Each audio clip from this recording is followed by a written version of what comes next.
Kita, saya kira karena saya dari bidang pendidikan, kaitannya tadi kolaborasi antar sektor itu menjadi hal yang mutlak, tidak saja perguruan tinggi tetapi juga dari sektor industri. Bahasanya adalah dari hulu ke hilir, dari hilir ke hulu itu menjadi satu.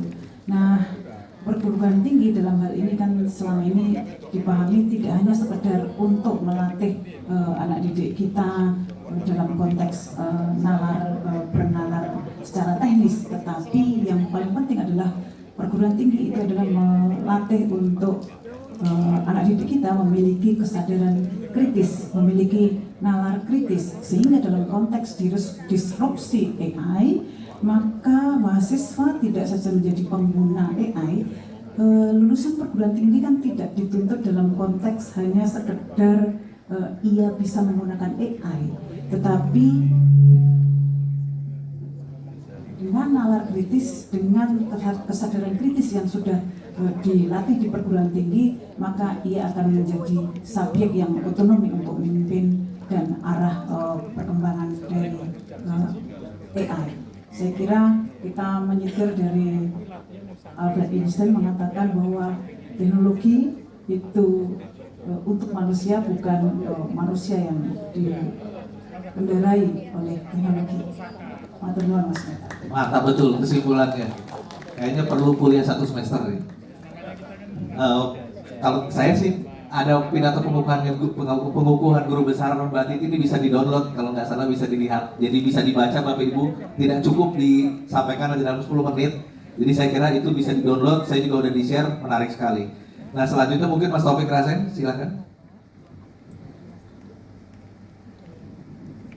Sebentar. Saudara sekalian, tiba-tiba agak blank. Maaf. Lihat chat GPT. Menurut saya, kalau saya ingat tema ini, bicara tentang AI merdeka ini, saya ingat Tan Malaka.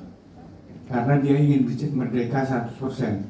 Tapi bagaimana cara merdeka 100%? Dia menggunakan cara berpikir, yaitu Madilog itu. Dia menuliskan bukunya itu sebelum dipenjara. Jadi Madilog itu bayangkan mirip sama AI ini, cara berpikir. Kemudian cara untuk menyampaikan ke dia mendirikan sekolah rakyat. Dan kooperasinya itu dibangun namanya pekerja pejuang PP. Jadi mirip seperti hari ini PP Kagama ini. Nah itu ketika dia dibayar di Banten Selatan, dia buat namanya kooperasi PP. Jadi PP itu pelajar pekerja pejuang singkatannya. Dan ini yang menjadi persatuan perjuangan dasarnya. Nah, melalui sekolah rakyat ini saya kira kita perlu mentransformasikan Gajah Mada ini. Bayangan saya, gelanggang gig sekarang ini, gelanggang inovasi dan kreativitas ini bisa dijadikan jalan untuk membuat sekolah kehidupan yang dibayangkan Tan Malaka dulu. Bedanya kalau dia Madilog, maka sekarang itu gunakan AI. Dan sama, dia gunakan melalui sekolah rakyat. Tapi ini secara terbuka.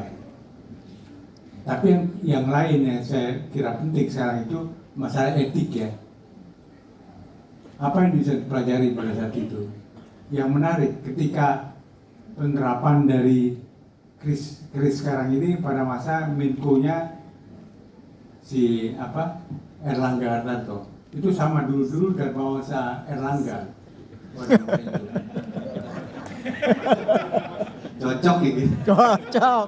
Tidak, saya waktu itu pernah menawarkan ke sahabat saya Mas Erlangga bahwa kalau dia kepingin jadi yang lebih strategis, dia harus memperkenalkan mata uang Krishna lain. Yeah. Tapi sayangnya mungkin dia lupa. Itu adalah kris. Tapi menurut saya kris itu kesuksesan yang nggak terduga, tapi karena ekosistem yang sudah ada. Nah, pada masa Erlangga ini itu muncullah satu masalah etik ya. dulu itu bicara tentang dharma agama atau dharma negara. Dharma agama itu bicara tentang benar salah. Dharma negara itu bicara tentang baik buruk. Nah, pada masa itulah muncul kemudian jalan tengah yang muncul dari benar salah dan baik buruk, itu yang disebut dharma guna. Dharma guna itu bukan bicara benar salah atau baik buruk, dia bicara tentang suka dan duka, tentang kebahagiaan. Jadi tujuan dari AI itu harus berdasarkan atas kebahagiaan.